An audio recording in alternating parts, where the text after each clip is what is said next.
ছেলে খারাপ হলে তার কিছুটা দায় মায়ের ওপরও বর্তায় বলে মনে করেন অপরাজিতা। জন্মাষ্টমীতে ঈশ্বরের কাছে কি প্রার্থনা করলেন তিনি?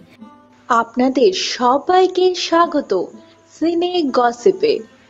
জন্মাষ্টমীর দিন সকালবেলা অভিনেত্রী কৃষ্ণনগরে বিশেষ কাজে। তার সঙ্গে যোগাযোগ করা হলে সংবাদ মাধ্যমে তিনি জানিয়েছেন, গুরুদেবের থেকে শিব সেবার দীক্ষা নিয়েছি, চণ্ডীপাঠের অধিকারী আমি, আমাদের বাড়িতে তাই শ্রীকৃষ্ণ আরাধ্য নন। অভিনেত্রী জানিয়েছেন তার মায়ের বাড়িতে শ্রীকৃষ্ণর পুজো হয়, মা প্রয়াত হয়েছেন, দাদার সদ্য বিয়ে হয়েছে, তাই জন্মাষ্টমী পালন করবেন। এবছর সত্যনারায়ণের পুজোও হবে।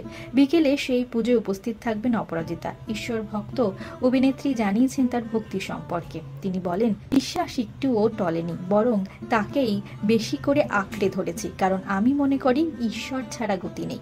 বাবার বাড়িতে পুজোয় উপস্থিত থাকবেন, অংশ নেবেন অভিনেত্রী পুজোতে। প্রার্থনা কি করবেন? প্রয়াত তরুণ চিকিৎসকের জন্য ন্যায় বিচার চাইবেন ঈশ্বরের কাছে।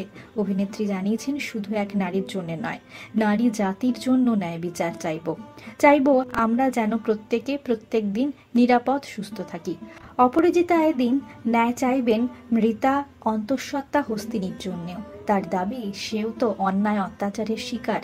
তিনি অস্বীকার করতে পারেন না ছেলে খারাপ হলে তার কিছুটা দায় মায়ের উপরও বর্তায়। তাই উদযাপনের দিন তার ঈশ্বরের কাছে একটাই প্রার্থনা, সকলের চৈতন্য হোক। বিনোদন জগতের আর অনেক খবর নিয়ে ফিরছি, জুড়ে থাকুন আমাদের সাথে। আমরা হলাম সিনে গসিপ, জুড়ে থাকুন আমাদের সঙ্গে, সাবস্ক্রাইব করুন আমাদের এই ইউটিউব চ্যানেলটি।